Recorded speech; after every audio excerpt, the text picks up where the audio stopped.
Ya está. Ya. Ya.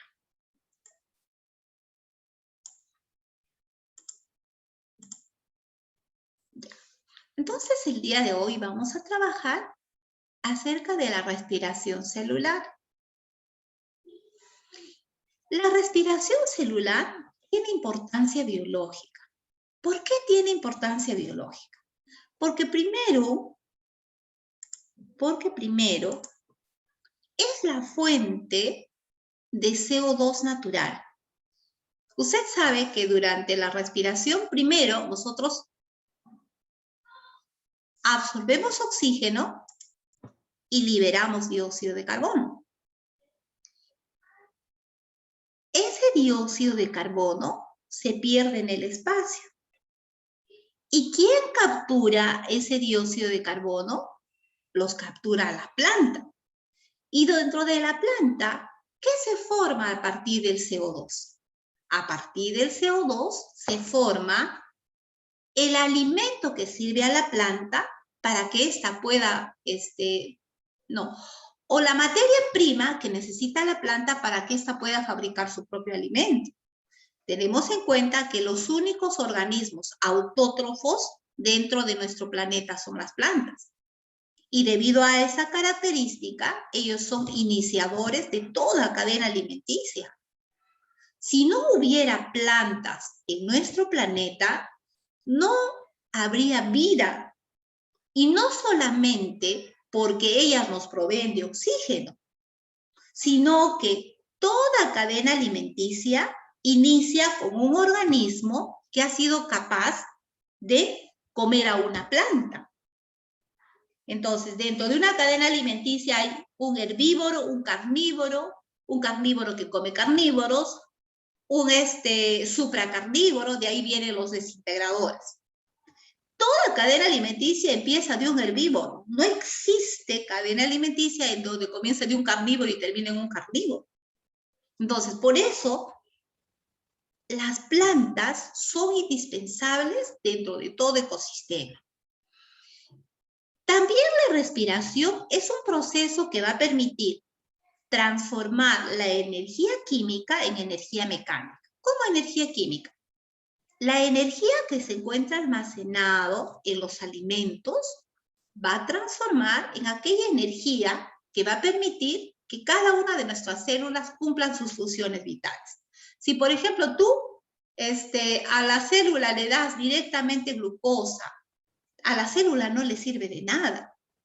Antes tiene que haber sufrido un conjunto de reacciones químicas para recién poder ser utilizada por cada una de las células. Por eso es importante la respiración.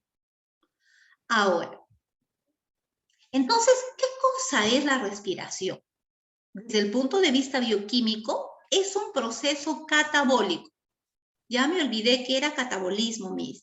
Es que el catabolismo es el proceso que permite la descomposición.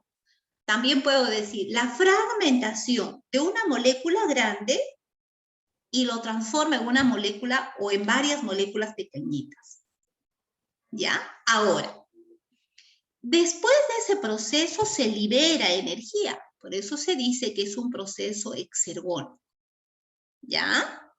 Una molécula de gran tamaño se fragmenta en moléculas pequeñas y libera energía. Ahora, la respiración puede ser de dos tipos. La respiración anaeróbica y la respiración aeróbica. ¿Y de qué dependen las dos? ¿Por qué son diferentes? Los dos son diferentes porque solamente interviene un elemento químico. Y ese elemento químico es el oxígeno. Existen organismos vivos que no requieren de oxígeno para poder vivir. ¿Quiénes son ellos? Las bacterias y los hongos, como las levaduras, no requieren de oxígeno para poder vivir. Ellos en ausencia de oxígeno pueden cumplir sus funciones. A esos organismos se le llaman organismos anaeróbicos. Son organismos que no necesitan de oxígeno para poder cumplir sus funciones vitales. Ahora, durante este proceso de respiración anaeróbica, desde el punto de vista bioquímico, se van a realizar dos procesos. El primero se llama glucólisis. Solamente analizando estas palabras podemos entender que, por ejemplo, la palabra glucólisis, gluco viene de glucosa y lisis viene de rompimiento. Entonces, solamente analizando la composición de la palabra, la glucólisis viene a ser el rompimiento, la fragmentación de la molécula de glucosa. Aquí en este esquema tú puedes tener, tengo una molécula de glucosa, así es la estructura de la glucosa. Después del proceso o de la reacción, va a liberar dos productos mucho más simples que ella, pequeños.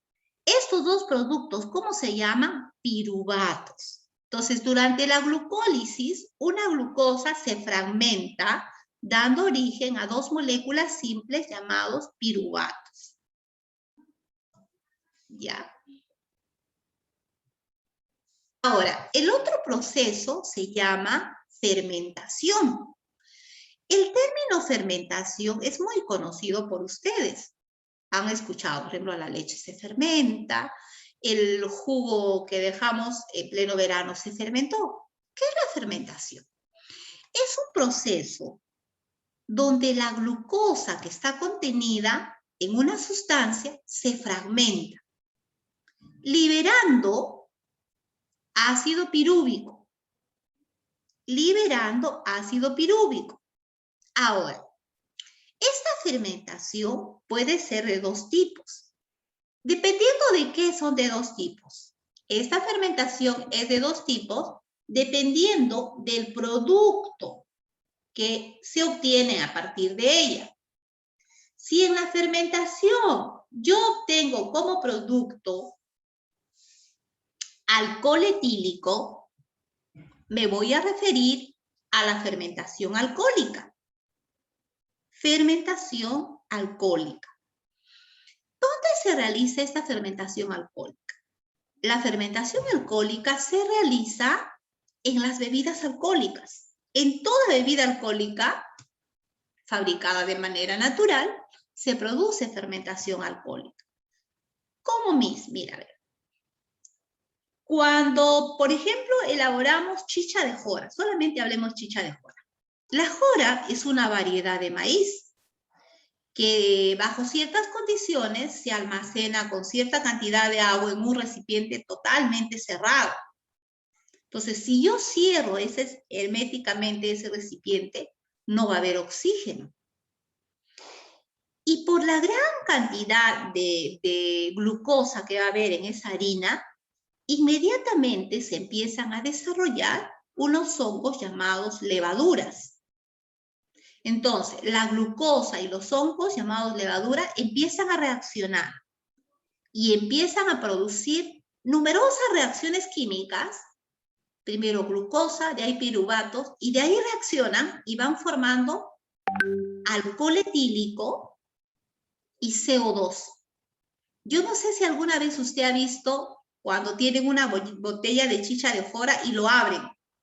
Y hay que abrirse con mucho cuidado, porque si tú lo abres bruscamente, inclusive la tapa puede salir volando. ¿Por qué?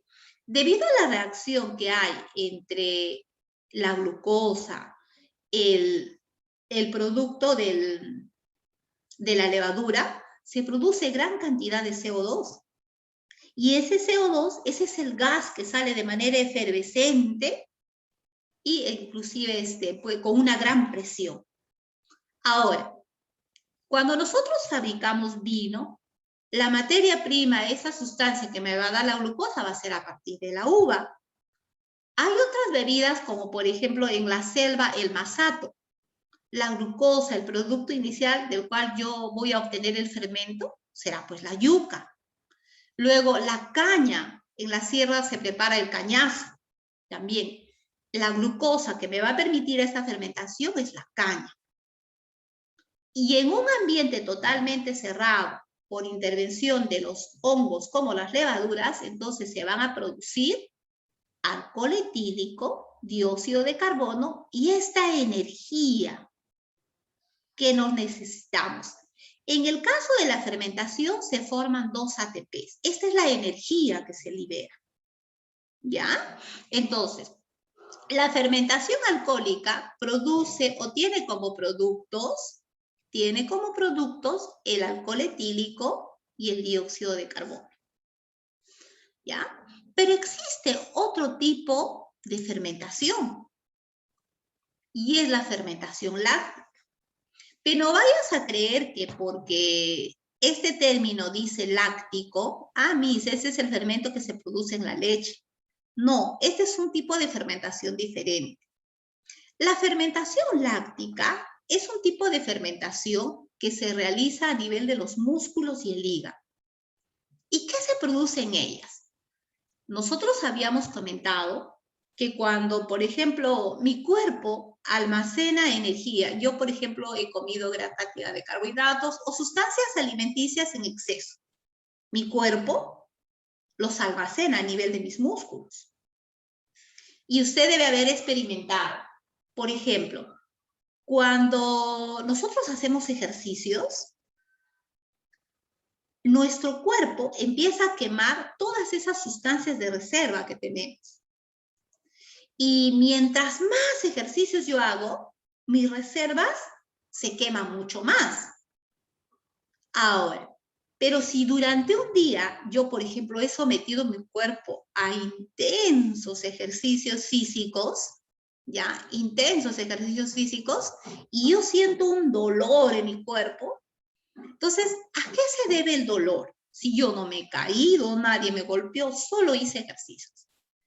Es que, como consecuencia de el haber oxidado, reaccionado, la glucosa que tenía almacenado entre mis músculos se liberó ácido láctico.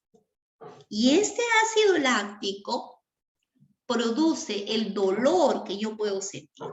Por eso se te dice, ¿no? Mientras más dolor tú produces en una zona, por ejemplo, yo quiero hacer ejercicios para tener buenas piernas. Y de repente te han dicho, ¿no? ¿Cuántas hago? Y te dice, si tú sientes dolor, tú tienes que saber que sí tus ejercicios son efectivos, porque con el dolor tú sientes que tus músculos se han activado. Entonces, la presencia de dolor es la presencia de ácido láctico. ¿Ya? Ahora, entonces, la fermentación láctica va a traer como producto, a partir de la glucosa se descompone, forma ácido láctico, pero también libera dióxido de carbono y también forma ATPs. Los ATPs son la moneda energética, lo que necesita el organismo para cumplir sus funciones. ¿Ya? Entonces, acá voy a hacer un